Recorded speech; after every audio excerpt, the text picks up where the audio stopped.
যদি বাংলাদেশ এখন স্বাধীন বাংলা হতো, ওসমান হাদির মতো ব্যক্তিকে আজ রাজপথে মাথায় গুলি খেতে হতো না। কোরআনের অনুশাসন চলবে, কোন পশ্চিমা ওয়াশিংটন ভারতের অনুশাসন চলবে না। তাহলে আমরা যখন ইসলামী রাজনীতির কথা বলি, আমাদের টুটি চেপে ধরতে চায় কারা? কোরআনের আইনের শাসন চায় না যারা। ওরা চিন্তা করে ইসলাম যদি ক্ষমতায় আসে, ওদের টেন্ডারবাজি বন্ধ হয়ে যাবে। ومحياي ومماتي لله رب العالمين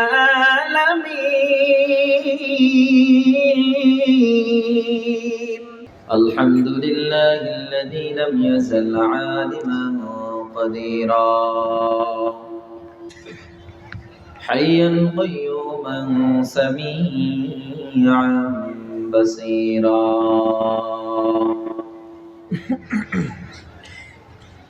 والذي أعلى معالم العلم وأعلامه وأظهر شعائر الشرع وأحكامه ونشهد أن سيدنا وسندنا وحبيبنا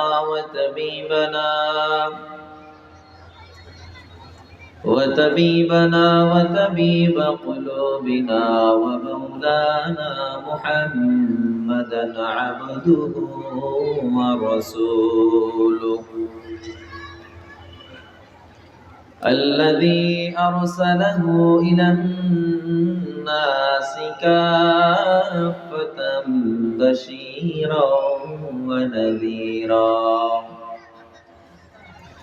وداعيا إلى الله بإذنه وسراجا منيرا أما بعد فأعوذ بالله من الشيطان الرجيم بسم الله الرحمن الرحيم ولنبلونكم بشيء من الخوف والجوع ونقص من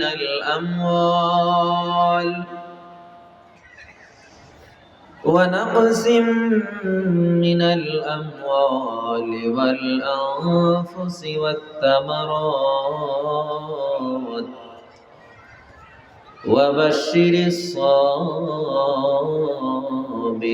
الصابرين صدق الله مولانا العظيم وقال النبي صلى الله عليه وسلم خيركم من تعلم القرآن وعلمه محبت সবাই দুরূদ শরীফ পড়ি আল্লাহুম্মা সাল্লি আলা মুহাম্মাদ ওয়া আলা আলি মুহাম্মাদ কামা সাল্লাইতা আলা ইব্রাহিম ওয়া আলা আলি ইব্রাহিম ইন্নাকা হামিদুম মাজিদ اللهم بارك على محمد وعلى آل محمد كما باركت على إبراهيم وعلى آل إبراهيم إنك حميد مجيد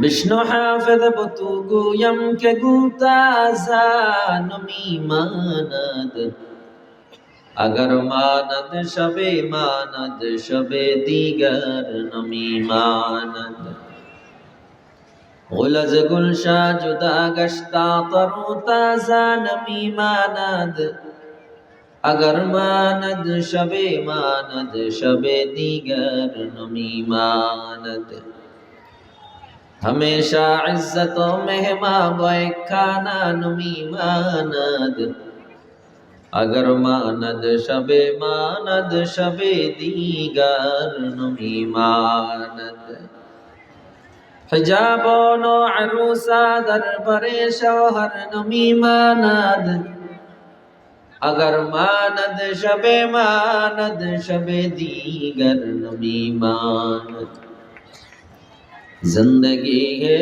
अज़बराए बंदगी जिंदगी है अज़बराए बंदगी जिंदगी में बंदगी शर्मिंदगी आयशो अशरत के लिए दुनिया नहीं आयशो अशरत के लिए दुनिया नहीं याद रख तू बंदा है मेहमान नहीं ला इलाहा इल्लल्लाह ला इलाहा इल्लल्लाह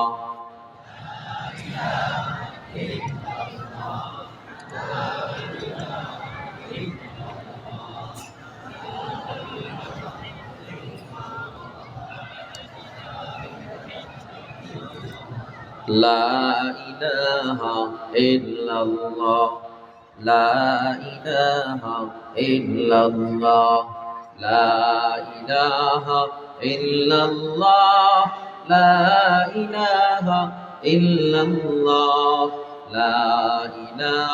इल्लल्लाह ला इलाहा इल्लल्लाह ला इलाहा इल्लल्लाह ला इलाहा इल्लल्लाह ला इलाहा इल्लल्लाह ला इलाहा इल्लल्लाह ला इलाहा इल्लल्लाह ला इलाहा इल्लल्लाह ला इलाहा इल्लल्लाह ला इलाहा इल्लल्लाह ला इलाहा इल्लल्लाह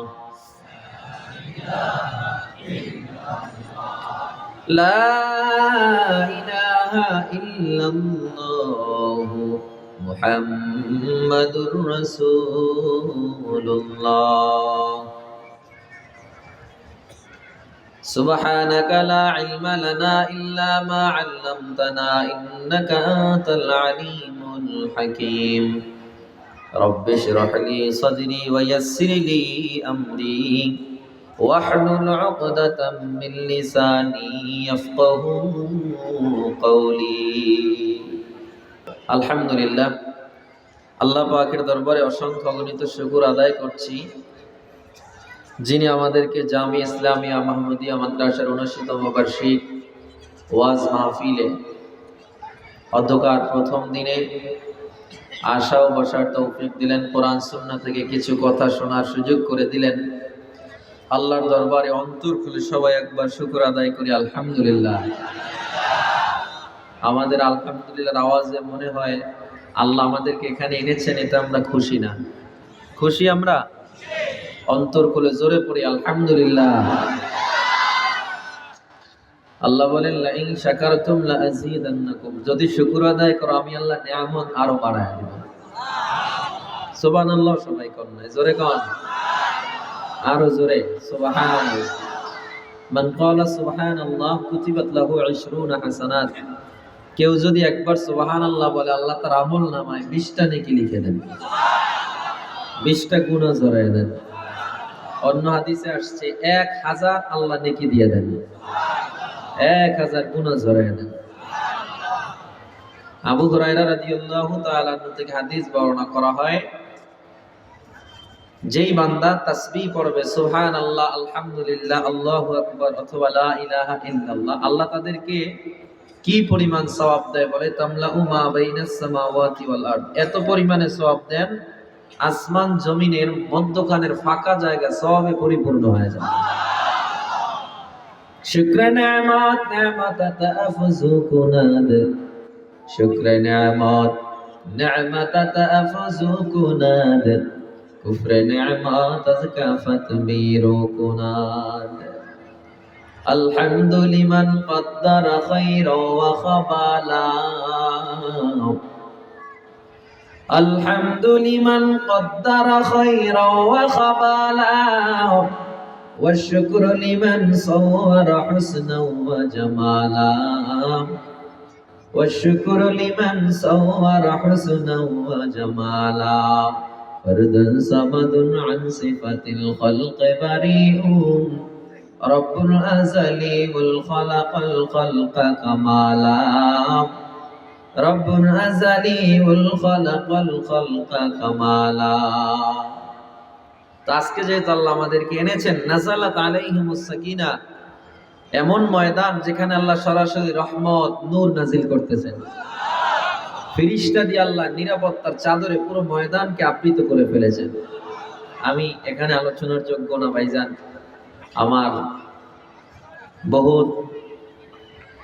আমার বেড়ে ওঠা, আমার দেশ বিদেশে সফর করার পিছনে যাদের দোয়া, যাদের শিক্ষা, সেই মার্কাজ হলো জামিয়া মাহমুদিয়া। এখানে আসলে আমার আলোচনা করার কিছু নাই, আমার এটা শেখার জায়গা। ওস্তাদদের নির্দেশনা, তাদের নির্দেশ পালনার্থী আপনাদের মাঝে দোয়া নেওয়ার জন্য উঠেছি। অল্প সময় কথা বলবো, প্রত্যেকটা কথা যেন আল্লাহ আমাকে সহ আপনাদেরকে আমল করার তৌফিক দান করেন। শুনেন, ইলম দ্বারা মানুষ সফল হতে পারে না। কবুলিয়াত শর্ত, কাবিলিয়াত শর্ত না। মানুষ অনেক যোগ্য হয়, অনেক। শয়তানের চেয়ে বেশি ইলম এই পৃথিবীতে কারো আছে? তো ইলম দ্বারা মানুষ সাকসেস হতে পারে না। সাকসেস হওয়ার জন্য লাগবে দোয়া এবং আল্লাহওয়ালা উস্তাদদের নেক নজর। ইলম দ্বারা মানুষ সাকসেস যদি হতো, আমরা মসনবী শরীফ পড়েছি, দেখেছেন পারস্যের কবি আল্লামা শেখ সাদি রহমতুল্লাহ আলাই, ওই রোমের কবি আল্লামা রুমি রহমতুল্লাহ আলাই, এদের ইতিহাস পড়ে দেখেন। আল্লামা রুমি রহমতুল্লাহ আলাইয়ের মতো এত বড় জামানার মুজাদ্দিদ আলেম ওই যুগে কেউ ছিল না। তো শামসুদ তিবরিজি রহমতুল্লাহ আলাই একজন চিশতিয়া সাবেরিয়া তরিকার মুরব্বী। উনি চিশতিয়া সাবেরিয়া তরিকাটা কোন তরিকা? যেটা বর্তমানে উজানি চরমনাই যে তরিকা, এটা হলো চিশতিয়া সাবেরিয়া তরিকার একটা অংশ, ওই সিলসিলায় চলে আসছে। এই সবার মুরব্বী হলো চরমনাই তরিকার মুরব্বী উজানি কারি ইব্রাহিম রহমতুল্লাহ আলাই। উনি আবার এই রুহানিয়াতের নূর পেয়েছেন। বর্তমান জামানায় আমরা যারা উলামায়ে কেরাম আছি, যারা বুখারী পড়ে, অন্যান্য কিতাব পড়ে, এরা জানে রশিদ আহমদ গঙ্গোহী রহমতুল্লাহ কত বড় আলেম ছিলেন। এই রশিদ আহমদ গঙ্গোহী রহমতুল্লাহ আলাই, হাকিমুল উম্মাত আশরাফ আলী থানভী রহমতুল্লাহ আলাইদের সবার উস্তাদ হাজী ইমদাদুল্লাহ মুহাজির মক্কি রহমতুল্লাহ আলাই। এই হাজী ইমদাদুল্লাহ মুহাজির মক্কি রহমতুল্লাহ আলাই এদের সিলসিলা থেকে আস্তে আস্তে আস্তে আস্তে করে নূর মোহাম্মদ জানজানবী রহমতুল্লাহ আলাই একের পর এক একেবারে বলখের বাদশাহ ইব্রাহিম ইবনে আদম, সেই পর্যন্ত এই সিলসিলা চলে গেছে। ইব্রাহিম ইবনে আদম থেকে আল্লাহর নবীজির সাহাবী এবং জামাত হযরত আলী পর্যন্ত এই রুহানি তাওয়াজ্জু চলে গেছে। আর হযরত আলী সরাসরি আল্লাহর নবীর থেকে এই রুহানি তাওয়াজ্জু পেয়েছেন। আল্লাহর নবী সাল্লাল্লাহু আলাইহি ওয়াসাল্লাম 25 বছর থেকে 40 বছর বয়স পর্যন্ত হেরা গুহায় ধ্যানমগ্ন ছিলেন। এটাকে বলে মুরাকাবা। কি বলে? মুরাকাবা। জিবরিল আমিন এসে আল্লাহর নবীকে বললেন ইকরা, পড়েন, চেপে ধরলেন। তৃতীয়বার যখন বলছেন পড়েন আপনার প্রভুর নামে, আল্লাহর নবীজি পড়া শুরু করলেন। নবীজির গায়ে জ্বর উঠে গেল। সেই হেরার গুহা থেকে হেরার আলো আজ গোটা বিশ্বে জ্বলমান প্রদীপ্ত হচ্ছে। সেই সিলসিলা অন্যতম একজন ব্যক্তিত্ব শামসুদ তিবরিজি রহমাতুল্লাহ আলাইহি। উনি যখন ওনার ইলমের আমানত, ওনার এই পীরগিরির আমানত খেলাফত কাউকে দিবেন, ওই যুগে কাউকে খুঁজে পাইতেছিল না। মুরাকাবার মাধ্যমে উনি বুঝতে পারলেন রোম শহরে একজন আল্লাহর বান্দা আছে, জামানার বড় আলেম, এর কাছে যাও, এর কাছে তুমি তোমার যতটুকু ফায়েজ বারাকাত আমানত রেখে যাইতে পারবা। রোম শহরে গিয়া খুঁজতেছে। পরে আল্লামা রুমি রহমতুল্লাহ আলাইহি কুতুবখানা, যেখানে উনি কিতাব মুতালা করেন, সেখানে গিয়ে শামসুদ তিবরিজি বসছেন। শামসুদ তিবরিজি সালা গায়ে দেওয়া সিরা ফারা ব্যক্তি, রুমি রহমতুল্লাহ এত দাম দেয় না, যাই সালাম দিছে কোনো মতে উত্তর দিছে, যা জিগাই কিছু কয় না। এখন বলতেছে, হে আল্লামা রুমি, এগুলো কি পড়তেছেন আপনি? কয় এগুলো আপনার বোঝার কাজ না। এগুলো কার না? আপনার বোঝার কাজ না। উনি কিতাবগুলো ধইরা, পানির কূপ ছিল পাশে, পানির মধ্যে ফালাই দিছে। আল্লামা রুমি তো মেজাজ গরম, ছাত্ররা সবাই খেপে গেছে, এত বড় জামানার বুজুর্গ ওনার কিতাবগুলো পানিতে ফালাই দিছে। শামসুদ তিবরিজি চিন্তা করলেন, তাহলে আমি এটা উঠাই। উনি উঠাই আবার রুমির সামনে রাখলেন, একটা পাতাও ভিজে নাই। কারামাতুল আউলিয়া হাক্কুন, যারা আউলিয়া এদের কারামত, এগুলো সত্য। বিশ্বাস না করলে আপনার ঈমান দুর্বল। এখন আল্লামা রুমি বলে, পানিতে ফালাইলে একটা পৃষ্ঠাও ভিজলো না, এটা কেমনে সম্ভব? এটা বোঝা তোমার কাজ না। खुद ब खुद कामिल नशद मौलाए रूम, खुद ब खुद कामिल नशद मौलाए रूम, ता गुलामे शम्स तिबरिजी नशो।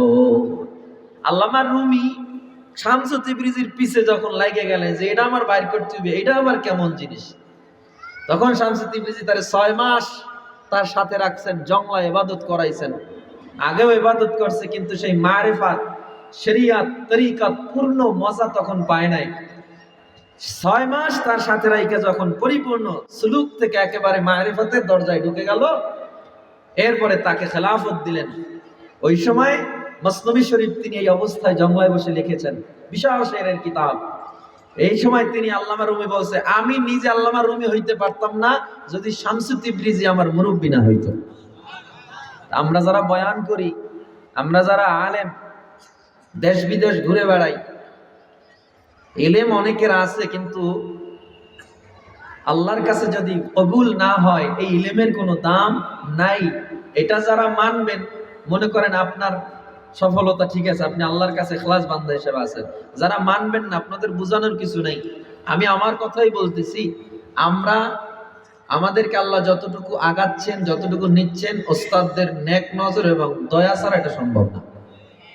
আল্লাহর দয়া এবং ওস্তাদের নেক নজর ছাড়া সম্ভব না। এই ইলমের যে খাজানা আপনারা দেখতেছেন, এই টোটালটা দেওবন্দ থেকে আল্লাহ তাআলা রুহানিয়াতের পাওয়ার দিয়ে গোটা বাংলায় কওমি এই মাদারিসগুলো ছড়াইয়া দিয়েছেন। এগুলো কাদের সম্পদ? আজ ইমদাদুল্লাহ মাহাজির মক্কি রহমাতুল্লাহ আলাইহিদের সম্পদ, কাসেম নানুতুবিদের সম্পদ, আশরাফ আলী থানভী রহমাতুল্লাহ আলাইহি, আনোয়ার শাহ কাশ্মীরি রহমাতুল্লাহ আলাইহি, এদের সম্পদ, এদের হাতে গড়া রক্ত শ্রমের বিনিময়ে উপমহাদেশে লক্ষ লক্ষ কওমি মাদ্রাসা গড়ে উঠেছে। ঠিক কিনা জোরে বলেন? এরা সবাই ছিল পীর, সবাই ছিল সুলুকের লাইনে, মারিফাতের লাইনে। আর আমরা আলেম হইয়া এক একজনে আল্লাহওয়ালা ধরার খবর নাই। ইমদাদ রশিদ আশরাফ কা ये कुल्ज़ुम इरफा फैलेगा, इमदाद रशीद अशरफ का ये कुल्ज़ुम इरफा फैलेगा, ये शजरे तैयब पहला है, ये शजरे तैयब पहला है, ता उसअत इनका फैलेगा, ये इल्म हुनर का गहवारा तारीक ओ शहपारा है, हर फूल यहाँ एक शौला है, हर सर यहाँ मीनारा है आज़म हुसैन अहमद से बापा हंगामाए दीवार यहाँ, शाखों की लचक बन जाती है, शाखों की लचक बन जाती है, शाखों की लचक बन जाती है, बातिल के लिए तलवार यहाँ, ये इल्म हुनर का गहवारा तारीका शह पारा है हर फूल यहाँ एक शोला है हर सर यहाँ मीनारा है अलमेरा एजाज करदन बेहिसाब খলকেরা দাদন জবাবে বাসাওয়া। কথাগুলো এই জন্য বললাম, আমাদের আলোচনা করার এখানে কিচ্ছু নাই। ওয়াজ করলে 3-4 ঘন্টা করতে পারবো। শুধু দোয়া চাই আপনাদের কাছে, আর যতটুকু সময় পাবে একটু কথা বলবো, আর একটু যা বলছি এগুলোও তো গুরুত্বপূর্ণ, ঠিক না? ইলম দ্বারা মানুষ সফল হতে পারে না, আমল লাগবে, আল্লাহ ওয়ালাদের রুহানি তাওয়াজ্জুহ, নেক নজর লাগবে, ওস্তাদদের দোয়া লাগবে, ঠিক কি না? জোরে বলেন। আপনাদের মাঝে ছোট্ট একটা আয়াত তেলাওয়াত করেছি। আল্লাহ তাআলা বলেন, ওয়ালানাবলুওয়ান্নাকুম বিশাইইম মিনাল খাউফি ওয়াল জু'i ওয়া নাকসিম মিনাল আমওয়াল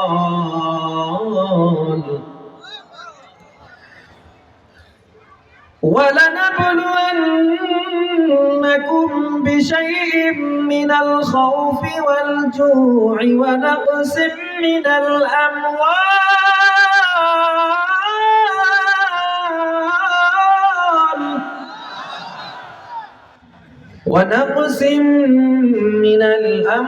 الأموال والأنفس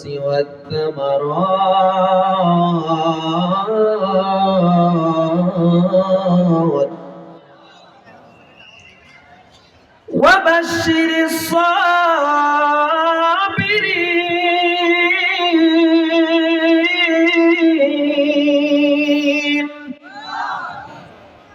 আল্লাহ বলে, বান্দা আমি তোমায় অবশ্যই পরীক্ষা করব। কি দিয়ে আমি পরীক্ষা করব? আল্লাহ তাআলা বলে, বান্দা আমি আল্লাহ তোমায় ভয়ের মধ্যে ফেলায়া পরীক্ষা করব। খাউফ, আল্লাহ তাআলা মানুষকে ভয়ের মধ্যে ফেলাইয়া পরীক্ষা করবেন। ওয়াল জু', আল্লাহ বলেন ক্ষুধার মধ্যে ফেলাইয়া পরীক্ষা করব। ওয়া নাকসিম মিনাল আমওয়াল, আল্লাহ বলে আমি আল্লাহ তোমার সম্পদ কমায়া তোমায় পরীক্ষার মধ্যে ফেলে দিব।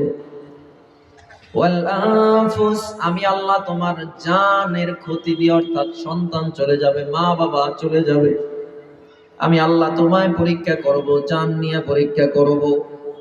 ওয়াত তামারাত, আমি আল্লাহ তোমার ফসল নষ্ট করে দিব, আমি আল্লাহ দেখব সম্পদ কমে গেছে, এই অবস্থায় তুমি আমার উপরে ভরসা করে আছো নাকি মন খারাপ করে আছো?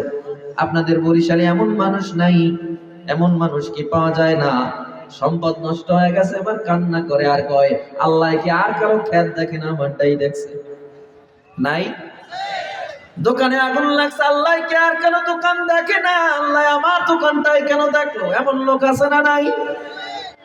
আল্লাহ কি আর কারো সন্তান দেখে না, আমার সন্তানটাই কেন পানিতে পড়লো? অথচ আমার আল্লাহ জানায় দেয়, মুমিন আমি আল্লাহ তাকেই বেশি বিপদ দেই যাকে আমি আল্লাহ বেশি মহব্বত করি, ভালোবাসি। যেই ঘরে কোনো বিপদ নাই, ওই ঘরে আল্লাহর কোনো রহমত নেই। বুঝা নিয়ে কারি তৈয়ব সাহেব রহমাতুল্লাহ আলাইহি নুজহাতুল মাজালিসে বলেছেন, এক আল্লাহর বান্দা, পাহাড়ের রাস্তা বিশাল, আমাদের বাংলাদেশে তো মাটির পাহাড়, মধ্যপ্রাচ্যে গালফ কান্ট্রিতে সব পাথরের পাহাড়, ঠিক না? এক বিবি স্বামীরে বলতেছে, তুমি আমার কেমন ভালোবাসো? কয় পৃথিবীর সবকিছুর চেয়ে তোমাকে বেশি ভালোবাসি। আমি যা চাই তুমি দিবা। স্বামী বলে দিব। স্ত্রী বলে, তাইলে তুমি আমার তালাক দাও। কি দাও? তা কথাটা সুন্দর হইলো, ভালোবাসি আর তালাক দিব?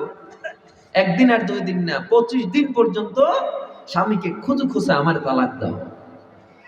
স্বামী বাধ্য হয়ে তালাকের জন্য রওনা দিছে। পথিমধ্যে পাহাড়ে বৃষ্টি পড়তে পড়তে পাথর ধারালো হয়ে গেছে, ওই ধারালো পাথরে হোঁচট খেয়ে স্বামীর পায়ের গোড়ালি সাদা হাড্ডি বের হয়ে গেছে। স্ত্রী এবার গায়ের থেকে শাড়ি ছিঁড়ে পেঁচাইছে, ভালো করে পেঁচাইয়া কয়, তালাকের জন্য কাজীর দরবারে যাওয়া লাগবে না, এবার ঘরে চলো। ঘরে গেছে, যাইয়া বিবি আবার 2 রাকাত নামাজ পড়ছে। স্বামী এবার ডেকে বলে, বিবি আমার, এতদিন পর্যন্ত তালাক চাইলা, তালাক দিব না, তারপরে তালাক নিলা, আবার তালাক নেওয়ার পর তালাক নেওয়ার জন্য তুমি আমাকে কাজীর দরবারে নিয়ে গেলাম। ওই ধারালো পাথরে আমার পাও কেটে যাওয়ার পর আর কাজীর দরবারে তুমি যাও নাই। সেখান থেকে আবার বাড়ি আসলা, আবার 2 রাকাত নামাজ পড়লা, কিচ্ছু বুঝলাম না। বিবি ডেকে বলে, স্বামী আমার, আল্লাহ তাআলা বলেছেন, ওয়ালা নাবলুওয়ান্নাকুম বিশাইইম মিনাল খাউফ ওয়াল জু' ওয়া নাকসিম মিনাল আমওয়াল ওয়াল আনফুসি ওয়াত তামারাত। আল্লাহ তাআলা বলছে, মুমিন, আল্লাহ আমাদেরকে পরীক্ষা করবে, বিপদ দিয়া পরীক্ষা করবে। আমি তোমার সাথে সংসার কাটাইলাম, আজ 15 বছর পর্যন্ত একটা বিপদ আমার গায়ে আসলো না। আমাদের সংসারে কোনো বিপদ নাই। আমি মনে করলাম আল্লাহ আমার সংসারের উপরে বেজার আছে, এই জন্য আমি তোমার কাছে তালাক চাইলাম। কিন্তু যখন যাইতেছি, আমি হোঁচট খেয়ে যখন তুমি পড়ে গেছো, তখন আমি আল্লাহর কাছে শুকর আদায় করলাম, আর আইসা শুকরানা 2 রাকাত নামাজ পড়লাম। কারণ এতদিন বিপদ ছিল না, মাত্র আল্লাহ আমাদের উপরে বিপদ দিয়া তার রহমত আমাদের উপরে নাজিল করেছে। যদি বাংলাদেশ এখন স্বাধীন বাংলা হতো, ওসমান হাদির মতো ব্যক্তিকে আজ রাজপথে মাথায় গুলি খেতে হতো না। কোরআনের অনুশাসন চলবে, কোন পশ্চিমা ওয়াশিংটন ভারতের অনুশাসন চলবে না। তাহলে আমরা যখন ইসলামী রাজনীতির কথা বলি, আমাদের টুটি চেপে ধরতে চায় কারা? কোরআনের আইনের শাসন চায় না যারা। ওরা চিন্তা করে ইসলাম যদি ক্ষমতায় আসে, ওদের টেন্ডারবাজি বন্ধ হয়ে যাবে। ومحياي ومماتي لله رب العالمين।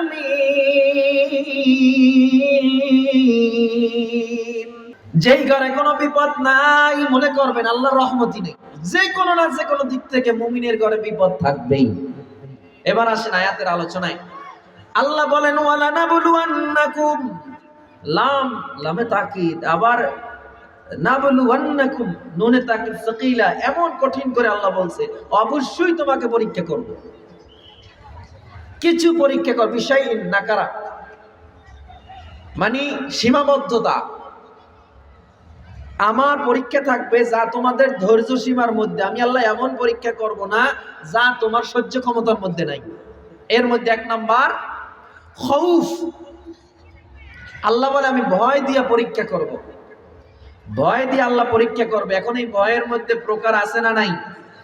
আল্লাহ যে ভয় দিবেন, এই ভয়ের মধ্যে যুদ্ধ, জুলুম, নিরাপত্তাহীনতা, শাসকের জুলুম, এগুলো হলো ভয়ের মধ্যে পরীক্ষা। হঠাৎ করে খবর এসে যাবে ময়দানে রক্ত দেওয়ার জন্য যেতে হবে, হঠাৎ করে খবর এসে যাবে ফিলিস্তিনে রক্ত দেওয়ার জন্য চলে যেতে হতে পারে। মুসলমান যারা আল্লাহর ভয়ের মধ্যে পরীক্ষায় সফল হতে চায়, ওরা কোনোদিন ঘরে বসে থাকতে পারে না। আল্লাহর পরীক্ষায় ফিলিস্তিনের পক্ষে, ইসলামের পক্ষে, তাওহীদের পক্ষে ময়দানে নেমে জীবন দিবে, এরাই হলো প্রকৃত মুমিন।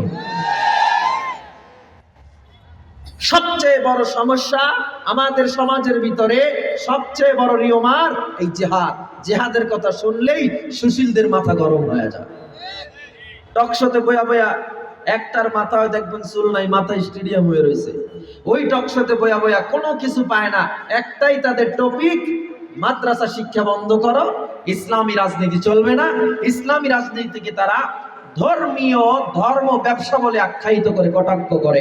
যারা ইসলামী রাজনীতিকে ধর্ম ব্যবসা বলে কটাক্ষ করে, ওরা মুসলিম হতে পারে না, কাফের। কেন? আমি বুঝাইয়া দেই।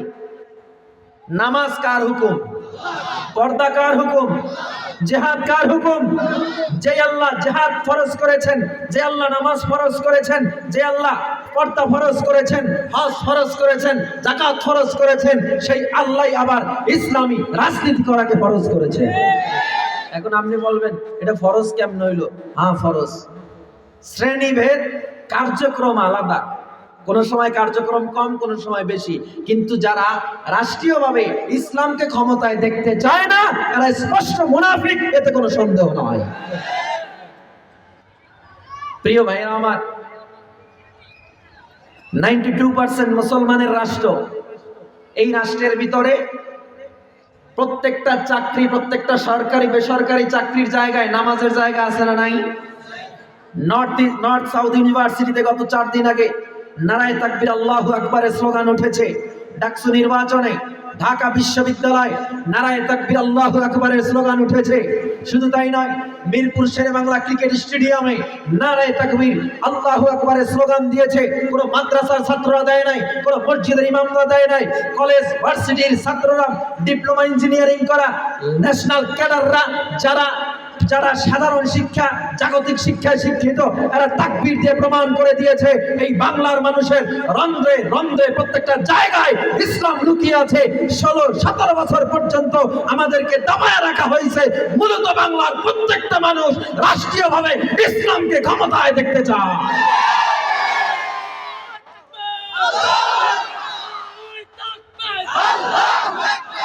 হে মুসলমান, রাষ্ট্রীয়ভাবে যারা ইসলামকে ক্ষমতায় দেখতে চায়, আগে মানুষ মনে করত এটা শুধুমাত্র মাদ্রাসাওয়ালারা চায়, ঠিক না? কিন্তু একজন মুসলমান ফুটপাত থেকে শুরু করে, রাজপথ থেকে শুরু করে সংসদ পর্যন্ত আল্লাহর আইনকে বাস্তবায়ন করবে, এটাই মুসলমানের কাজ। হুজুররা কিছু বুঝে, এরা কি পারবে রাষ্ট্র চালাতে? হ্যাঁ মুসলমান, আমাকে জবাব দেন। কোরআন বিজ্ঞানের দিক থেকে শ্রেষ্ঠ, এটা মানেন আপনি? কোরআন বিজ্ঞানের কিতাব না, কিন্তু বিজ্ঞানের যত ধরনের থিওরি, যত ধরনের জ্যোতির্বিদ্যা, যত কসমোলজি আছে, অ্যাস্ট্রোলজি, বায়োলজি, জিওলজি, ফিজিক্স, পদার্থ বিজ্ঞান, মহাকাশ বিজ্ঞান, এমন কোন জ্ঞানের কথা নাই যা আল্লাহ কোরআন ইশারা দেন নাই। শুধু তাই নয়, অর্থনৈতিক ব্যবস্থাপনা যদি আপনি চান, পুরো পৃথিবীর ইহুদি খ্রিস্টানরা বলে কোরআনের চেয়ে সুন্দর অর্থনৈতিক ব্যবস্থাপনার বই পৃথিবীতে আর নাই। কোরআনের চেয়ে সুন্দর সমাজ শাসনের ব্যবস্থার বই আর নাই। বেঈমানরাও মেনে নিয়েছে কোরআন সব দিক থেকে পাওয়ারফুল। আর আমার বাংলার মুসলমান মনে করে কোরআন সব দিক থেকে পাওয়ারফুল, শুধু রাষ্ট্র পরিচালনায় দুর্বল, ঠিক না? কোরআন রাষ্ট্র পরিচালনায় দুর্বল। যেই কোরআন গোটা বিশ্বে ১৫০০ বছর পর্যন্ত একটা হরকতের ভুল কেউ বের করতে পারে নাই। এই কোরআনের ভুল শুধু পৃথিবীর কোন মহাপণ্ডিত যদি হিসাব করে দেখেন, ঋগ্বেদ, গীতা, বাইবেল, রামায়ণ রিসার্চ করে মুসলমানরা বিধর্মী হয় না। কোরআন রিসার্চ করে Europe, America, Mexico, Belgium, Canada সহ প্রত্যেকটা ইহুদি খ্রিস্টান রাষ্ট্রে প্রতিদিন বেঈমানরা মুসলমান হচ্ছে। এর দ্বারা প্রমাণ হয় কোরআন সর্বশ্রেষ্ঠ। মুসলমানের নবী সুপারম্যান, আমার নবীর মতো শ্রেষ্ঠ মহামানব নাই, কোরআনের মতো শ্রেষ্ঠ গ্রন্থ পৃথিবীতে নাই। সব দিক থেকে কোরআন পাওয়ারফুল, শুধু রাষ্ট্র পরিচালনায় কোরআন দুর্বল। তাহলে আমরা যখন ইসলামী রাজনীতির কথা বলি, আমাদের টুটি চেপে ধরতে চায় কারা? কোরআনের আইনের শাসন চায় না যারা। আমাদের টুপি চেপে ধরতে চায় কারা? রাস্তার টাকা টেন্ডারবাজি করবে যারা। আমাদের টুটি চেপে ধরতে চায় কারা? ব্রিজের রডের বদলে বাঁশ দেয় যারা। ওরা চিন্তা করে ইসলাম যদি ক্ষমতায় আসে ওদের টেন্ডারবাজি বন্ধ হয়ে যাবে। ইসলাম যদি ক্ষমতায় আসে রাস্তার টাকা চুরি করা বন্ধ হয়ে যাবে। ইসলাম যদি ক্ষমতায় আসে দেশের টাকা বিদেশ পাচার বন্ধ হয়ে যাবে। এই জন্য তারা টকশোতে বসে ইসলাম ফোবিয়া, এদের মনের মধ্যে শুধু কাজ করে ইসলামকে কিভাবে দাবায়া রাখা যায়, ইসলামকে কিভাবে দাবায়া রাখা যায়। হে মুসলমান, তুমি তো চেঙ্গিস খানের জাতি না, তুমি তো সেই মঙ্গোলীয় জাতি না। চেঙ্গিস খানের সময় সেই 600-650 বছর মুসলমান শাসন করলো। পৃথিবীর ইতিহাসে এক চেঙ্গিস খানের বর্বরতায় পৃথিবীতে আসলো ধর্ম নিরপেক্ষতাবাদ, এক রাজনীতির সৃষ্টি হলো। আল্লাহর আইনকে উঠিয়ে ধারাবাহিকভাবে প্রত্যেকটা শতাব্দী পর্যন্ত আল্লাহর আইনের উপরে মানুষ খুশি ছিল, বিধর্মীরা খুশি ছিল। বিধর্মীরা দেখতেছে, ওমা, আমরা তো ইসলামকে পছন্দ করতাম না, ইসলাম ক্ষমতায় এসে আমাদেরই তো নিরাপত্তা দিতেছে। ইসলাম ক্ষমতায় এসে বিধর্মীদের কি তো বেশি নিরাপত্তা দিচ্ছে। আমাদের কোনো টেনশন নাই, আমাদের মন্দির কেউ ভাঙতেছে না, আমাদের চার্চ, আমাদের গির্জা কেউ ভাঙতেছে না। এজন্য ধারাবাহিকভাবে সবাই ইসলামকে ভোট দিয়ে ইসলামকে রাষ্ট্র ক্ষমতায় রেখেছে, অনুশাসনকে রেখেছে। চেঙ্গিস খান এসে টোটাল ইসলামী আইনকে ধ্বংস করে মানব রচিত এক আইন তৈরি করলো চেঙ্গিস খান। সেখান থেকে শুরু করে এই চেঙ্গিস খানের জামানায় শাইখুল ইসলাম ইবনে তাইমিয়া রাহমাতুল্লাহ আলাইহি ছয় বার কারারুদ্ধ ছিলেন। জীবনের অধিকাংশ সময় যিনি জেলখানায় কাটিয়েছেন। কেন? ইসলামী খেলাফতের ব্যাপারে কথা বলেছে এই জন্য। সেই চেঙ্গিস খান থেকে আলহামদুলিল্লাহ আবার উদ্ধার হলো গোটা বিশ্বে আবার ইসলামী আইন অনুশাসন চালু হলো। ওসমানী খেলাফত, আব্বাসী খেলাফত, প্রত্যেকটা ইতিহাস আপনারা জানেন। সব জায়গায় মুসলমানদের জয় জয়কার, রব এক অবস্থা। আবার উপমহাদেশে ঢুকে গেল ব্রিটিশ বেনিয়ারা। উপমহাদেশে তারা ঢুকে গোটা ভারতকে দখল করে 1757 সালে গোটা উপমহাদেশকে তারা দখল করে ব্রিটিশ বেনিয়ারা এক জুলুম এবং অন্যায়ের স্টিম রোলার মুসলমানদের উপরে চালু করে দেয়। এরপরে এই ব্রিটিশ বেনিয়ারা 190 বছর ভারত শাসন করলো। একটা সময় পাকিস্তান, বাংলাদেশ, ভারত আলাদা রাষ্ট্র ছিল না, সব এক রাষ্ট্র ছিল। উপমহাদেশ মহাভারত নামে ছিল। পরবর্তীতে 190 বছর যখন বেঈমানদের অত্যাচার জুলুম সহ্য করতে না পেরে আমাদের মাহমুদিয়া মাদ্রাসার যেই রুহানি গোড়া শিকর দারুল উলুম দেওবন্দের তদানীন্তন সময়ের শ্রেষ্ঠ আলেম শাইখুল হিন্দ রহমতুল্লাহ আলাই, হুসাইন আহমদ মাদানী রহমতুল্লাহ আলাই, মাহমুদ হাসান দেওবন্দি রহমতুল্লাহ আলাইদের রক্তের উপরে দাঁড়িয়ে, শত শত উলামায়ে কেরামের রক্তের উপরে দাঁড়িয়ে ব্রিটিশ খেতাব আন্দোলনের মাধ্যমে গোটা উপমহাদেশের মহাভারত বেঈমান ব্রিটিশদের থেকে মুক্ত হলো, স্বাধীন হলো নতুন করে। কিন্তু আমাদের উপরে অন্যায়ের স্টিম রোলার বন্ধ হয় না। এরপরে পাকিস্তান এবং ভারত আলাদা হয়ে গেল কিসের ভিত্তিতে? সংখ্যাগরিষ্ঠতা এবং সংখ্যালঘুদের ভিত্তিতে, ধর্মের ভিত্তিতে আলাদা হয়েছে। কিভাবে? পুরো ইন্ডিয়া ছিল বেঈমান, সব হিন্দু, আর এদিকে পশ্চিম পাকিস্তান, বাংলাদেশ এবং পাকিস্তান, এই দুইটা ছিল সবচেয়ে বেশি মুসলমান। এই ভিত্তিতে রাষ্ট্র আলাদা হয়ে গেল। আমাদের সাথে মোহাম্মদ আলী জিন্নারা, ওই পাঠানরা আমাদের কাছে প্রতিশ্রুতি দিয়েছিল, তারা আমাদের রাষ্ট্র আলাদা হওয়ার পর আমাদের উপরে অন্যায় করবে না, জুলুম করবে না, ইনসাফ ভিত্তিক রাষ্ট্র কায়েম করবে। কিন্তু পাঠানরা, ওই মোহাম্মদ আলী জিন্নারা বাংলার মানুষের উপরে অন্যায় জুলুমের স্টিম রোলার চালু করে দিল। যার ফলশ্রুতিতে 1747 সালে আলাদা হওয়ার পরেও, 1947 সালে গোটা উপমহাদেশ ভারত আলাদা হওয়ার পরেও বাংলাদেশ আবার নতুন করে স্বাধীন হলো 1971 সালে মহান মুক্তিযুদ্ধের মাধ্যমে। কিন্তু আমরা এতগুলো যুদ্ধ করেছি, আমরা যুদ্ধের ফলাফল ঘরে নিয়ে উঠতে পারি নাই। কেন পারি নাই? কারণ খুব স্পষ্ট কইলে অনেকের গায়ে লেগে যাবে। বলবো কেন পারি নাই? বলবো। বাংলাদেশ স্বাধীনতার সময়, মূল যুদ্ধের সময় শেখ মুজিবুর রহমান ছিল লন্ডনে। সেখান থেকে বাংলাদেশ যখন স্বাধীন হয়েছে, তিনি সরাসরি দেশে না আইসা ইন্দিরা গান্ধীর যে কুর্নিশ করলো, সরাসরি লন্ডন থেকে ফ্লাইট গেল ভারতে গিয়ে 1971 সনে ইন্দিরা গান্ধী ইন্ডিয়া একটা প্রেসক্রিপশন লিখে দিল, এইভাবে বাংলাদেশ চালাও। তিনি 72 এসে সংবিধান যখন কায়েম করলো, ধর্ম নিরপেক্ষতাবাদ এক সংবিধান কায়েম করলো, ইসলামকে চিরতরে তখন মুছে দিল। আপনারা জানেন না বুঝি ইতিহাস? ওই সংবিধান ইসলাম নাই, ধর্ম নিরপেক্ষতাবাদ, অর্থাৎ ধর্মীয় রাজনীতি চলবে না। আমাকে জবাব দেন, ধর্ম নিরপেক্ষ কোনো মানুষ থাকতে পারে? যার ধর্ম নাই সে মুসলমান না নাস্তিক? যারা এই দেশে ক্ষমতায় ছিল, পট্টি বেঁধে ওমরা করে নাই, যাইয়া করে নাই, তার মানে আপনি ধর্ম নিরপেক্ষ না, আপনিও ধর্মের পক্ষের মানুষ।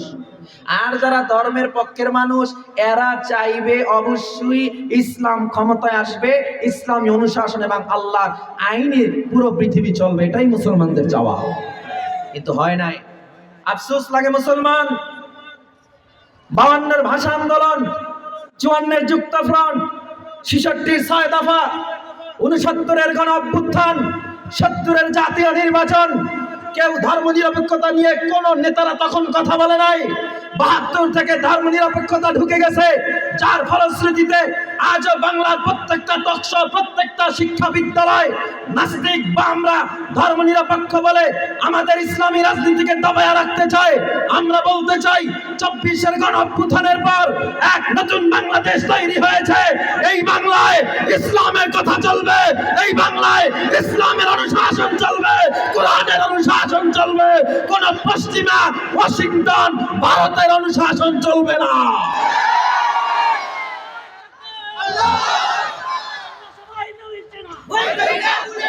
হ্যাঁ মুসলমান, যারা ওয়াশিংটনকে খুশি করতে চায়, যারা ভারতকে খুশি করতে চায়, তাদেরকে জানিয়ে দিতে চাই ৯২ ভাগ মুসলমানের রাষ্ট্রে এই স্বপ্ন দুঃস্বপ্নই থাকবে, কোনোদিন পূরণ হবে না। তাহলে আল্লাহ আমাদের পরীক্ষা করেন কিন্তু এই জায়গাটায় বেশি। আপনারা যদি কোন হুজুর রাজনীতির কথা কেন বলেন, ইসলামী রাজনীতির কথা যদি হুজুররা না বলে পৃথিবীতে রাজনীতির কথা বলার কারো অধিকার নাই। আমরা মুসলমান, এই টুপিওয়ালারা, এই পাঞ্জাবিওয়ালারা, জুব্বাওয়ালারা, সুলাইমান নবী গোটা পৃথিবী শাসন করেছে। এই জুব্বাওয়ালারা, টুপিওয়ালারা জুলকারনাইন পৃথিবী শাসন করেছে। হযরত ওমর অর্ধ পৃথিবী শাসন করেছে। আপনার আমার মতো ৫৬,০০০ বর্গমাইল শাসন করেন নাই। হযরত ওমর গোটা পৃথিবী শাসন করেছে। স্পেন মুসলমান ৯৫০ বছর শাসন করেছে।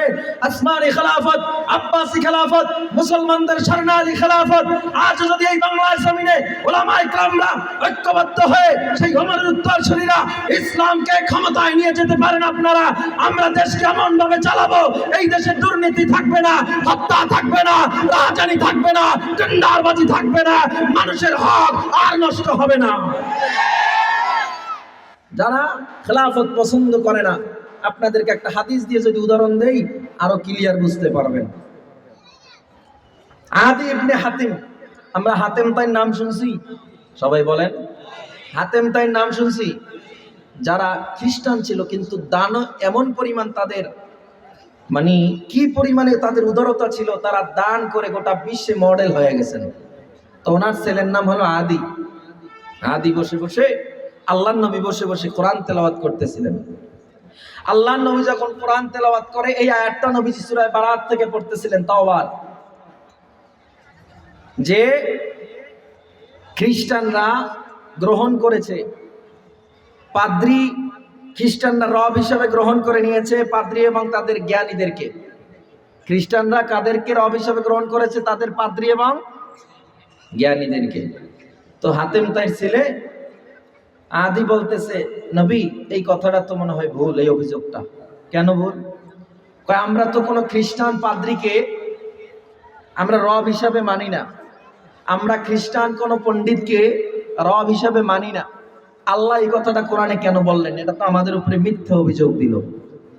আল্লাহ নবী তখন বললেন, আদি তোমরা কোনো খ্রিস্টান পাদ্রীকে প্রভু হিসাবে মানো না, কিন্তু আমাকে বলো আল্লাহর যে আইনগুলো তোমাদের বাইবেলে পছন্দ হয় নাই সেগুলোকে তোমার পাদ্রীরা পরিবর্তন করে মনের মতো আইন ঢুকাইছে কিনা? হ্যাঁ ঢুকাইছে। বাইবেল কিন্তু বিকৃত, আপনারা জানেন কিনা জানি না। বাইবেলের ভিতরে অধিকাংশ কথা সব বিকৃত। বাইবেলের ভিতরে যেই কথাটা খ্রিস্টান পাদ্রীদের পণ্ডিতদের পছন্দ হয় নাই তারা চেঞ্জ করে দিয়েছে। চেঞ্জ করে নিজের মন গড়া শব্দগুলো ঢুকাইয়া, মন গড়া আইন সংবিধান ঢুকাইয়া খ্রিস্টানদের উপরে ছড়িয়ে দিয়েছে। তখন আল্লাহর নবী বলে, তাইলে তোমরা এই বাইবেল মানো? বলে হ্যাঁ। তার মানে পাদ্রীরা যে আইনগুলো করছে আল্লাহর আইনকে তুমি অমান্য করে পাদ্রীর আইনকে তোমরা মেনে পাদ্রীদেরকে রব হিসাবে মেনে নিয়েছো। তো এই পৃথিবীতে আল্লাহ তাআলা যে বলছেন তারা মুমিন, অথচ তারা দাবি করে ইয়াজামুন, তারা দাবি করতেছে মুমিন, অথচ তারা প্রভু হিসাবে তাগুতদেরকে বেছে নিয়েছে। তাগুত, তাগুত কারা? তাগুত হলো ইবাদতের একমাত্র উপযুক্ত কে?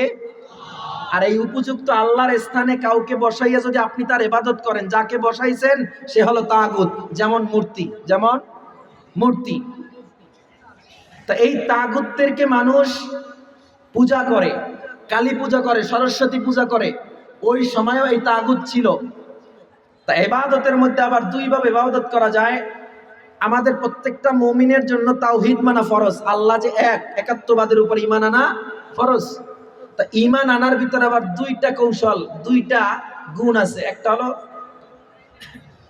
তাওহীদ ফিল ইবাদ, ইবাদতের তাওহীদ, একাত্মবাদ, আল্লাহকে ইবাদত দিয়ে আমরা মানি। আর একটা হলো তাওহীদ ফিল হাকামা, তাওহীদ ফিল হাকামা বা হাকিমিয়া, আল্লাহর আইন এবং বিধানের উপর ঈমান আনা, একাত্মবাদ মেনে নেওয়া। তাইলে শুধু ইবাদত, নামাজের নামই আল্লাহর উপরে বিশ্বাস নয়, আল্লাহর আইন, আল্লাহর হুকুমকে বাস্তবায়ন করার নামও ইবাদত। এটা মাথায় রাখতে হবে। যে আল্লাহ নামাজের সিজদার হুকুম দিয়েছে ওই আল্লাহ জিহাদের হুকুম দিয়েছে। যে আল্লাহ পর্দার হুকুম দিয়েছে ওই আল্লাহ কিন্তু আবার ময়দানে রক্ত দেওয়ার কথাও বলেছেন। ঠিক কিনা জোরে বলেন?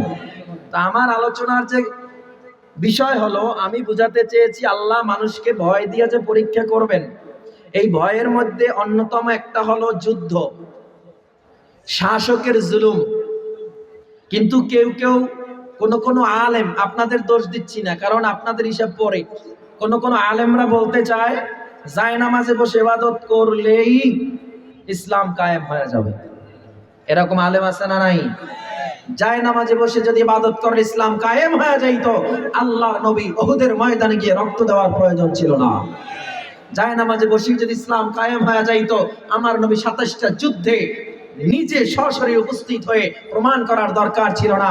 এটার দ্বারা প্রমাণ হয়ে যায় জায়নামাজের ইবাদত জায়নামাজে বসেই করতে হবে, ময়দানের ইবাদত ময়দানে গিয়েই করতে হবে। এজন্য মুসলমান ইমানদার, আল্লাহ তাআলা বলে, বান্দা আমি আল্লাহ তোমায় পরীক্ষা করব। কি দিয়া পরীক্ষা করব? এর মধ্যে এক নম্বরে হলো ভয়। আমি আল্লাহ তোমায় ভয়ের মধ্যে ফেলায়া পরীক্ষা করব। ওয়াল জু, আমি আল্লাহ তোমায় ক্ষুধার মধ্যে ফেলায়া পরীক্ষা করব। ক্ষুধার মধ্যে পরীক্ষা, আল্লাহ দুর্ভিক্ষ দিবেন, ঘরে অভাব, টাকা নাই, পয়সা নাই, অভাব এসে যাবে। আল্লাহ বলে, আমি আল্লাহ দেখবো এই সময় তুমি আমি আল্লাহর উপরে ভরসা করো নাকি গ্রামীণ ব্যাংক থেকে সুদে টাকা নামো। মুসলমান এমন আছে না নাই যারা অভাবে পড়লে গ্রামীণ ব্যাংক থেকে, ব্র্যাক ব্যাংক থেকে কিস্তিতে সুদে টাকা নামায়? আছে না নাই? আমাদের বরিশালে নাই? বরিশালে নাই? আল্লাহ তাআলা বলে, হে গোলাম আমি আল্লাহ তোমায় অবশ্যই পরীক্ষা করব। আমি আল্লাহ তোমায় ভয়ের মধ্যে ফেলায়া পরীক্ষা করব। ক্ষুধা দিয়ে আমি আল্লাহ তোমায় পরীক্ষা করব। তুমি যদি মনে করো শুধু তোমাকেই পরীক্ষা করতেছি, ভুল। এর আগে আমি আল্লাহ বহু নবী এবং রাসূলদেরকেও পরীক্ষায় ফেলেছি। পরীক্ষার মধ্যে তোমার দায়িত্ব হলো আল্লাহর উপরে ভরসা করা, কোন মানুষের উপরে না। আমার বিপদ আসছে, আমার টাকার অভাব, আমার পয়সার অভাব, এই অবস্থা আমরা কার উপর ঈমান আনবো? কার কাছে চাইবো? ওয়াস্তাঈনু বিস-সাবরি ওয়াস-সালাহ, আল্লাহর কাছে সাহায্য চাইবো ধৈর্য এবং নামাজ দ্বারা। ও মুসলমান ইমানদার, চাকরি নাই, টাকা নাই, পয়সা নাই, তুমি ঋণগ্রস্ত হয়ে গেছো, আল্লাহর কাছে একবার বলে দেখো। আল্লাহ বলেন, তোমার চোখের পানি নাকের ডগায় আসার আগে আমি আল্লাহ তোমার দোয়া কবুল করে নিব। সুবহানাল্লাহ। এজন্য আল্লাহ নবীকে আল্লাহ জানায়া দেন, হে নবী আপনি বলেন, কুল ইন্না সালাতি ওয়া নুসুকি ওয়া মাহইয়ায়া ওয়া মামাতি লিল্লাহ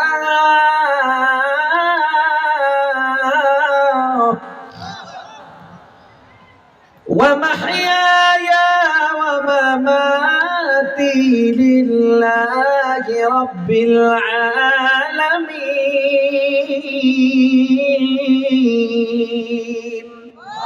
হে নবী আপনি জানায়া দেন, মুমিন যেন বলে আমার নামাজ, আমার রোজা, আমার কুরবানি, আমার বেঁচে থাকা, আমার মরে যাওয়া সব হবে একজনের জন্য, তিনি কে?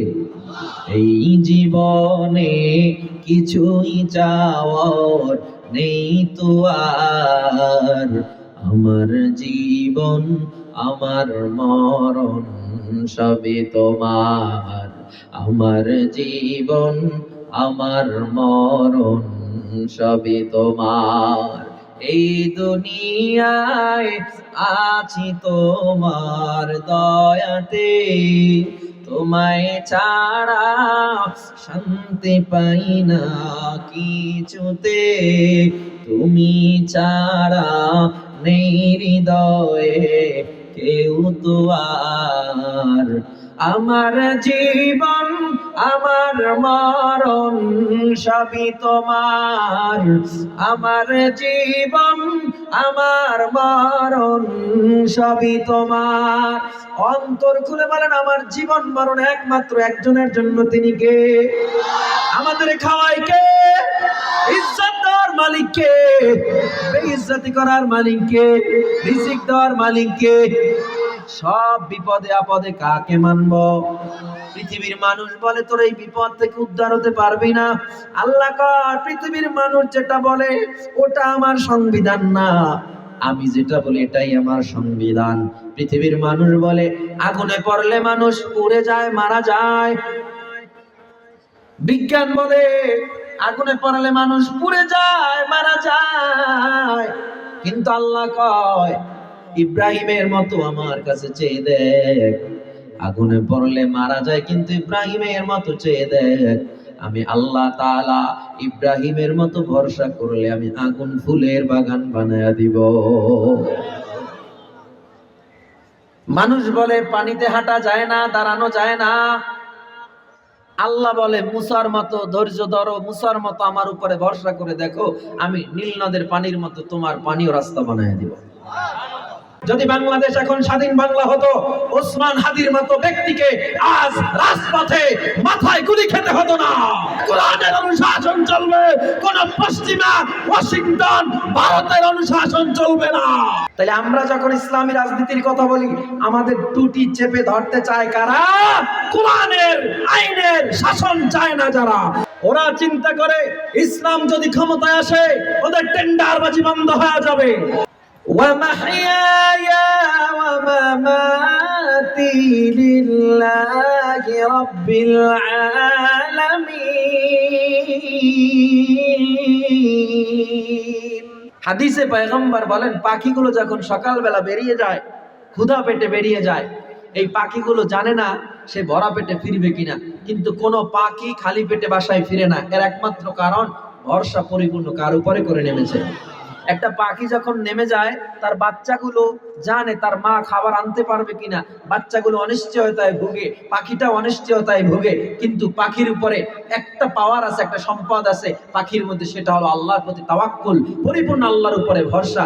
পাখি যখন নেমে যায় আল্লাহর উপরে ভরসা করে, আল্লাহ বলে মান জাদ্দা ওয়াজাদা, যে চেষ্টা করে সে পায়। আস-সাইউ মিন্নি ওয়াল ইতমামু মিনাল্লাহ, চেষ্টা আমার পক্ষ থেকে, পরিপূর্ণ করবে কে? আজকে আমার আলোচ্য বিষয় যেটা, আমার যত বিপদ আসুক, আল্লাহর পরীক্ষা আসুক, আমাদের ভরসা থাকতে হবে একজনের উপরে, তিনি কে? জোরে বলেন তিনি কে? একটা পাখি নেমে যায়, এই পৃথিবীর মানুষ বলছে, সায়েন্স বলে, চিকিৎসা বিজ্ঞান বলে, সবাই বলে মাছের পেটে মানুষ থাকতে পারে না, গাছ মানুষ পশুর পেটে থাকতে পারে না, মারা যায়, অক্সিজেন নাই, কিছু নাই, আছে। এবং যে তাপমাত্রা মাছের পেটে বলেন, পশুর পেটে, যে কোনো মানুষ ভিতরে গেলে দলম একেবারে গলে মারা যাবে।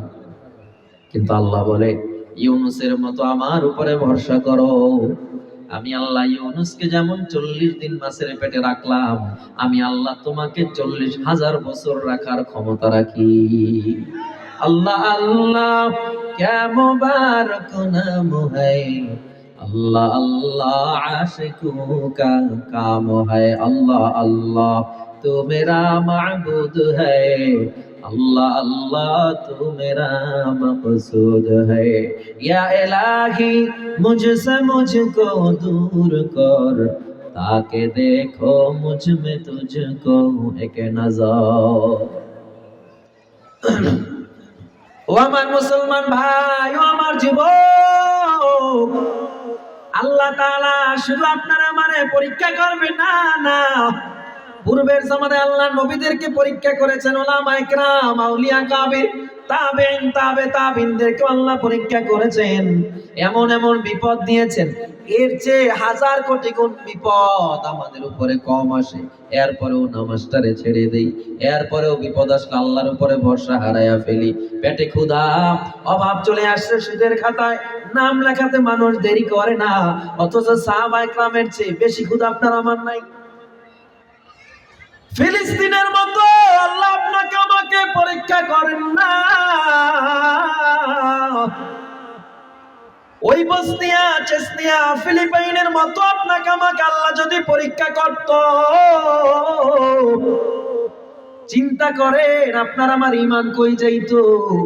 কোনো পরীক্ষা নাই, আমাদের উপর আক্রমণ নাই, এরপরেও মন চাইছে তো নামাজটা ছেড়ে দিলাম, অভাবে পড়লাম, সাথে সাথে কি করলাম, যাইয়া লোন নামাইয়া দোকানদারি শুরু করলাম। অভাবে পড়ছে, আর একজনের জমির আইল কাইটা নিজের মধ্যে ঢুকায়া দিলাম। আছে না নাই? ও যুবক, আল্লাহর বান্দা,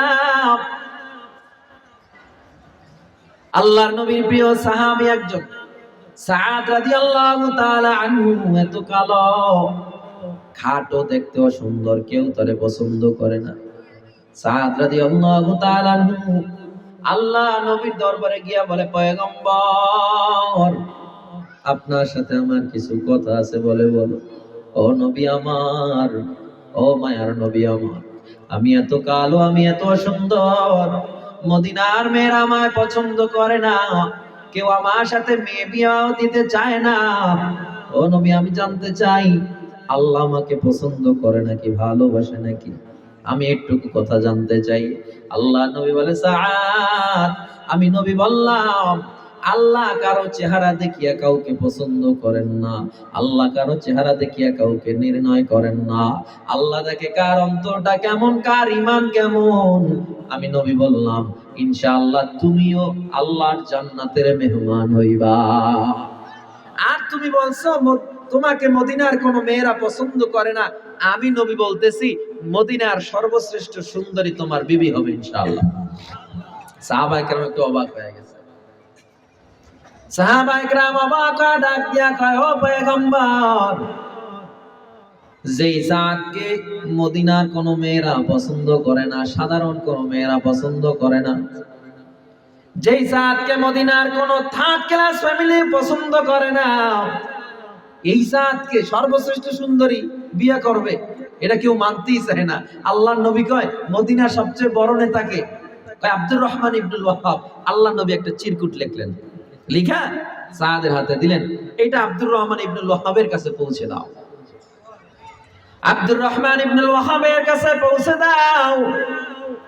কে নিয়ে যাবে? আল্লাহ নবী হুকুম করলেন, সাদ তুমি নিজে নিয়ে যাও। সুবহানাল্লাহ, এটা একটা কথা, আমি যাব, কিন্তু আল্লাহর নবীর আদেশ মানা মানে কোনোভাবে অমান্য করার সুযোগ আছে?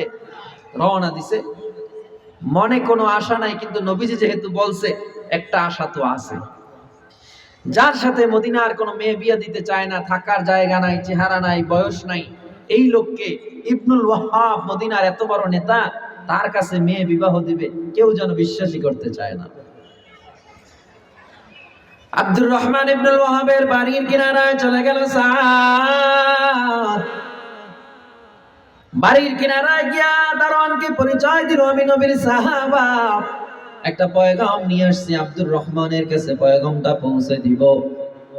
গেটটা যখন খুলে দিল, আব্দুর রহমান ইবনুল ওয়াহাবের কিনারায় গিয়া সাদ চিরকুটটা হাতে দিল।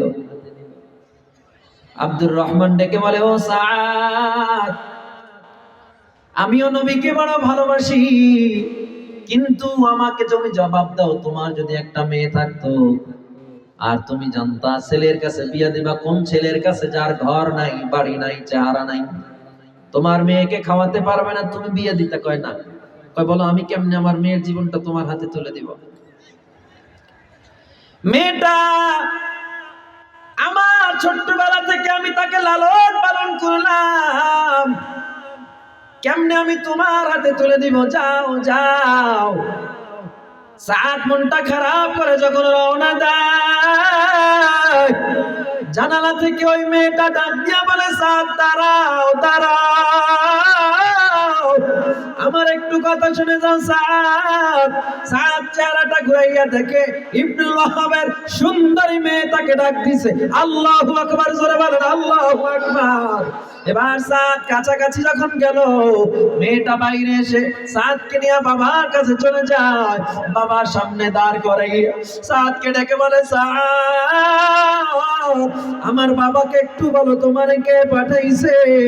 সাদ বলে, আমার মায়া নবী রাহমাতুল লিল আলামিন পাঠাইছে। আবার মেয়েটা ডেকে বলে, ও সাদ, তুমি আর একবার বলো তোমাকে কে পাঠাইছে? মেয়েটা ডেকে বলে, আমাকে রাহমাতুল লিল লিল আলামিন। ওই সাদ ডেকে বলে আমাকে রহমাতুল লিল আলামিন পাঠাইছে। মেয়েটা ডেকে বলে বাবা তুমি কি শুনো না, তাকে সাধারণ কোন মানুষ পাঠায় না, তাকে মায়ার নবী আমার জন্য স্বামী হিসাবে নিযুক্ত করেছে। স্বামী হিসাবে আমাকে আমার জন্য আমার মায়ার নবী সাদকে পছন্দ করেছে।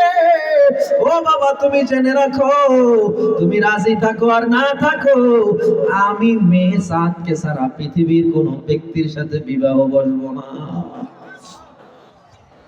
এবার বাবা ডেকে বলে ও মেয়ে আমার, তুমি যেহেতু রাজি হয়ে গেছো আমিও রাজি হয়ে গেলাম, কারণ তোমার জীবনের দিকে তাকাইয়া আমি রাজি হই নাই। যেহেতু তুমি রাজি হয়ে গেছো আমিও রাজি হয়ে গেলাম। মেয়েটা রাজি হইল, বাবাও রাজি হইল। সাদ রাদিয়াল্লাহু তাআলা নবীর কাছে চলে গেলেন। নবীর কাছে গিয়া যখন দাঁড়াইছে, আমিরে হামজা রাদিয়াল্লাহু তাআলা ডেকে বলে ও সাদ কি খবর নিয়ে আসছো? সাদ চোখের পানি ছেড়ে বলে ও নবীর চাচা, আমার মায়ার নবীর জবানের কি মূল্য নাই? আমার নবী যে বলছে এই কথা তো ফলাতে পারে না। মেয়ে রাজি হইছে, মেয়ের বাবাও রাজি হয়ে গেছে। জোরে কোন সুবহানাল্লাহ। আল্লাহ নবী এবার বিবাহ পড়ানোর জন্য মজলিস যখন ডাকলো, আল্লাহ নবী বিবাহ পড়ানোর জন্য মজলিস ডেকে যখন ডাক দিল, সাদ মাওলানা কত দরব। সাদ চোখের পানি ছেড়ে কান্না করে আর বলে মায়ার নবী আপনার সাদ এত গরীব, আমার মহারানা দেওয়ার মতো কোনো টাকা নাই। আল্লাহর নবী ওসমান থেকে, ওমর থেকে, ইবনে ওমর এবং ওসমান থেকে 200 করে 400 দিনার নিলেন। 400 দিনার নিয়ে সাদের হাতে পৌঁছে দিলেন। বলে সাদ 200 দিনার দিয়া নতুন বিবির মহারানা আদায় করবা। 200 দিনার দিয়া তুমি নতুন বিবির জন্য কেনাকাটা করে নিবা। নতুন বিবিকে নতুন কিছু কিনে দেওয়া সুন্নাত। আল্লাহ নবী 400 দিনার দিয়া সাদকে পাঠা দেয়। আল্লাহ নবী বলে সাদ কেন তুমি যাও না, কেন দাঁড়া রইছো? সাদ ডেকে বলে পয়গম্বর আমি কেমনে যাব, আজকে উহুদের যুদ্ধের দিন, আপনি একটু পরে যুদ্ধের ময়দানে যাবেন। ও নবী আপনাকে আমি একা ছেড়ে উহুদের ময়দান ছেড়ে আমি বউয়ের কাছে যাব না। আল্লাহ নবী ডেকে বলে আমার আদেশ, তুমি এখন নিজের বিবির কাছে যাও। আব্দুর রহমান ইবনুল ওয়াহাব গোটা মদিনায় এলান হয়ে গেছে আব্দুর রহমানের মেয়ের বিবাহ। জামাত হলো নবীর সাহাবী সাদ। ঘটক হলো স্বয়ং মুহাম্মদুর রাসূলুল্লাহ সাল্লাল্লাহু আলাইহি ওয়াসাল্লাম। এবার নবীর আদেশ পেয়ে বাধ্য হয়ে রওনা দিলেন। সাদ রাদিয়াল্লাহু তাআলা যখন মদিনার বাজারে চলে গেলেন, এদিক দিয়া গোটা সাহাবায়ে কেরামের দল উহুদের ময়দানে রওনা দিয়া চলে গেলেন। ওই মদিনার বাজারে গিয়া সাদ যখন কেনাকাটা শুরু করলো, দিনার গুলো যখন হাতে দিবে, 200 দিনারের কেনাকাটা করছে। ওদিক দিয়া পয়গম্বর যুদ্ধের ময়দানে নেমে গেছে। হঠাৎ করে মদিনার বাজারে আওয়াজ, মুসলমানের নবীর নাকি উহুদের ময়দানে দাঁত ভেঙে শহীদ হয়ে গেছে। হঠাৎ মদিনার বাজারে আওয়াজ, আল্লাহর নবী নাকি দুনিয়ায় নাই। শব্দটা পেয়ে সাদ কেন যেন থমকে দাঁড়ায় গেল। টাকা আর দেয় না, ওই দোকানওয়ালার হাতে টাকা দেয় না। দেখে বলে ভাই তোমার মালামাল গুলো ফেরত নাও, আমার টাকাগুলো ফেরত দাও, আর আমার বিবাহে যাওয়া হবে না, আমার টাকাগুলো ফেরত দাও। 200 দিনার ফেরত নিল। ওই 200 দিরহাম দিয়ে 100 দিরহাম দিয়ে একটা তরবারি কিনলো, আর 100 দিনার দিয়ে একটা ঘোড়া কিনলো। তরবারি আর ঘোড়া কিনে চেহারা একটা কালো কাপড় পেঁচায় নিল। চোখ দুইটা বের করে নিছে। কেন? চেহারায় কালো কাপড় পেঁচাইছে। কারো ওই মায়ার নবী যদি জীবিত থাকে আবার আমাকে দেখে উহুদের ময়দান থেকে আমারে পাঠায় দিবে। আমি আমার জীবনের শেষ নিঃশ্বাস পর্যন্ত নবীর সাথে থাকতে চাই। একটু জোরে জোরে বলেন আল্লাহু আকবার। এই মৃত্যুর নাম হয় যে শহীদ, বাঁচলে হয় গাজী। এ পথে মরলে মহান প্রভু আল্লাহ থাকেন রাজি। এই জীবনের বিনিময়ে জান্নাত ক্রয় করে নাও, যদি জীবনটা বিলাতে চাও, যদি রক্ত ঝরাতে চাও। দিনের পথে খোদার রাহে জীবনকে বিলিয়ে দাও, যদি জীবনটা বিলাতে চাও, যদি রক্ত ঝরাতে চাও। ওই ঘরের কোণে বসে মারার দাম তো নেই কোনো, খানকা ছেড়ে বাইরে এসো, বাতিলকে আঘাত হানো। ওই ঘরের কোণে বসে মারার দাম তো নেই কোনো, খানকা ছেড়ে বাইরে এসো, বাতিলকে আঘাত হানো। ময়দানেতে লড়াই করে, ময়দানেতে লড়াই করে শহীদি খেতাবটা নাও, যদি জীবনটা বিলাতে চাও, যদি রক্ত ঝরাতে চাও। দিনের পথে খোদার রাহে, দিনের পথে খোদার রাহে জীবনকে বিলিয়ে দাও, যদি জীবনটা বিলাতে চাও, যদি রক্ত ঝরাতে চাও। আমার জীবন, আমার মরণ, আমার সব কিছু হবে কার জন্য? নাকি দুনিয়ার কোন নেতার জন্য, কোন পীরের জন্য? গোলামি চলবে একজনের, তিনি কে? ভয় পাবো একজনকে, তিনি কে? এই জোরে বলেন তিনি কে? এই দুনিয়ায় কারো গোলাম হয়ে থাকা যাবে না, এই দুনিয়ায় কারো গোলামি করা যাবে না। ভয় করবে একজনকে, মাথা নত হবে একজনের কাছে, তিনি কে?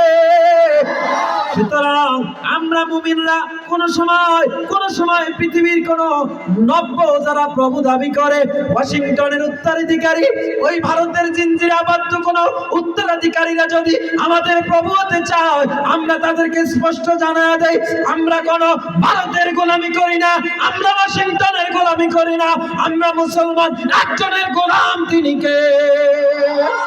এই বাংলায় একজনের আইন চলবে, তিনি কে?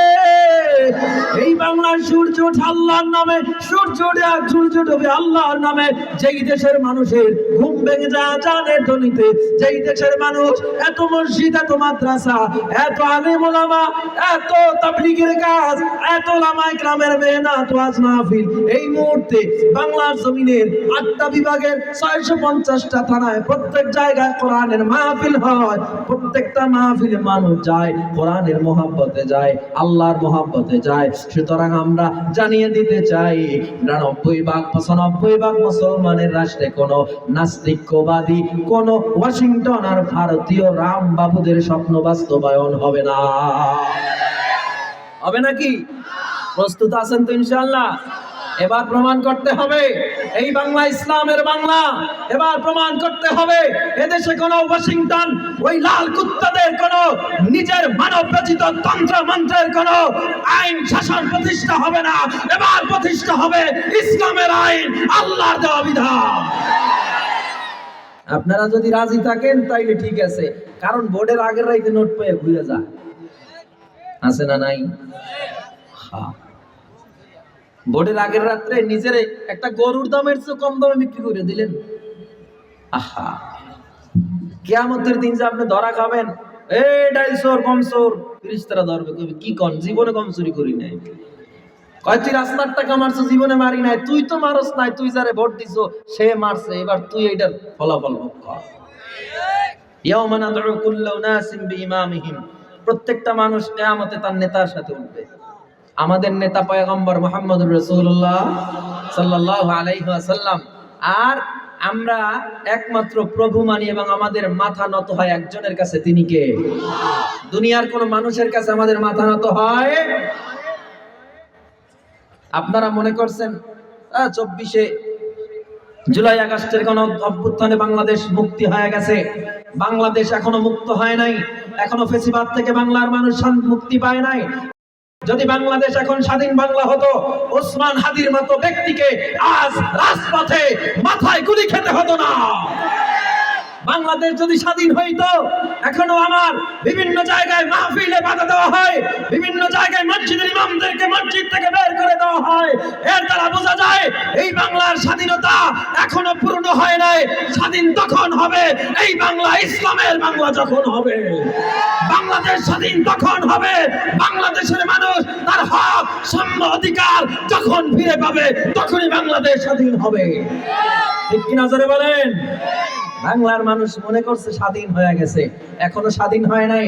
এখনো ওয়াশিংটনের স্বপ্ন পূরণের জন্য একদল ব্যস্ত হয়ে আছে, এখনো ভারতের স্বপ্ন পূরণের জন্য একদল ব্যস্ত হয়ে আছে। তাদেরকে আমরা এবারের নির্বাচনে বৃত্তাঙ্গুলি দেখিয়ে ইসলামকে ক্ষমতায় নিব ইনশাআল্লাহ। রাজি আছেন আপনারা? নাকি আপনারাও এদের পক্ষে যাবেন? আল্লাহ আমাদের সঠিক বুঝ দান করেন। আমি আপনাদেরকে কোন দলের দালালি হয়ে কথা বলতেছি না, একমাত্র ইসলামের কথা বলতেছি। এটা যদি কোন দলের পক্ষে যায়, মনে করবেন এটা ইসলামী দল। কথা বলেন। আমি কোন দলের দালালি করতে বসি নাই, ইসলামের কথা বলবো। যেই দলের পক্ষে যাবে মনে করবেন ওটা আসলে ইসলামী দল। আপনার নেতা যদি হয় চোর, বাটপার, চেহারার দিকে তাকাইলে নবীর কথা স্মরণ না হয়, আল্লাহর কথা স্মরণ না হয়, আপনার নেতার দিকে তাকাইলে যদি মায়ার নবীর স্মৃতি ভেসে না উঠে, ইদার উযকির আল্লাহ, আল্লাহওয়ালাদের দেখলে কিন্তু আল্লাহর কথা স্মরণ পড়ে যায়। যেই নেতার কপাল সিজদায় যায়, আল্লাহর কুদরতি পায়, মাথা নত হয়, যেই নেতার কপাল প্রতিদিন 5 ওয়াক্ত নামাজে সিজদায় যায়, যেই নেতা রাতে তাহাজ্জুদ পড়ে, ও কোনোদিন আপনার টাকা মেরে খাবে না, রাস্তার টাকা টেন্ডারবাজি করবে না, দেশের টাকা লুট করে বিদেশে পাঠাবে না। এটা বুঝে ভোট দিবেন বাস। হুজুর এটা কি জরুরি? 100% জরুরি। আপনারা মনে করছেন রাজনীতি সাধারণ কোনো বিষয় না। আমাদেরকে পাশ্চাত্যরা, ওই পশ্চিমা সভ্যতা, কুফরি গণতন্ত্র এমন ভাবে আমাদের ভিতরে কুফরি ঢুকাইয়া দিছে, মানুষ মনেই করেন এটা গুনাহ। আপনাদের থিওরি কি? Of the people, by the people, for the people. আল্লাহকে তারা একাত্মবাদ খোদায় পরিপূর্ণ বিশ্বাসী, তারা মানে না। সব ক্ষমতা জনগণের হাতে, এটা হলো তাদের মূল স্লোগান। একটা গণতান্ত্রিক স্লোগান, আব্রাহাম লিঙ্কনের স্লোগান। পৃথিবীতে যত মানুষ আছে এরাই হলো ক্ষমতার মূল চালিকা শক্তি। তার মানে আল্লাহকে আমরা মাইনাস করে ফেললাম। আপনারা যখন কখন ফেসবুকে পোস্ট দেন, কখনো মিছিল দেন, অমুক নেতার অমুকের সৈনিক আমরা, তার আদর্শ বাস্তবায়নের জন্য রাস্তায় নেমেছি। কোন মানুষের আদর্শ বাস্তবায়নের জন্য রাস্তায় নামা হারাম। মানুষের আবার আদর্শ কি? আদর্শের কথা তো আল্লাহ সরাসরি বলছে আমার নবীর ব্যাপারে। কি বলছে? লাকাদ কানা লাকুম ফি রাসূলিল্লাহি উসওয়াতুন হাসানাহ। পৃথিবীতে যদি উত্তম আদর্শের কোন অধিকারী থাকে, একমাত্র শুধুমাত্র মুহাম্মদুর রাসূলুল্লাহ সাল্লাল্লাহু আলাইহি ওয়াসাল্লাম। তার আদর্শ বাস্তবায়ন ছাড়া যারা রাস্তায় নামবে, তারা কি ইসলামের পক্ষে নাকি ইসলামের বিপক্ষে? তাইলে কথাটা আমি বুঝাইতে পারছি? আইন চলবে কার? হুকুম চলবে কার? বিধান চলবে কার? আল্লাহ আমাদের তৌফিক দান করেন। ও মুসলমান ইমানদার, এই জন্য বলতেছিলাম আল্লাহ আমাদেরকে দিলে বন্ধ করেন, ইকো বন্ধ করেন। এজন্য বলতেছিলাম আল্লাহ তাআলা আমাদের সবাইকে পরীক্ষায় ফেলবেন, ভয় দিয়া, ক্ষুধা দিয়া, ওয়ানাকুসিম মিনাল আমওয়াল, আমাদের সম্পদ কমাইয়া, ওয়াল আনফুস, আল্লাহ তাআলা জান নিয়ে আমাদেরকে পরীক্ষা করবেন। সন্তান মারা যাবে, বিবি মারা যাবে, সব কিছুর ঊর্ধ্বে মুমিন একটা শব্দ বলবে আলহামদুলিল্লাহ।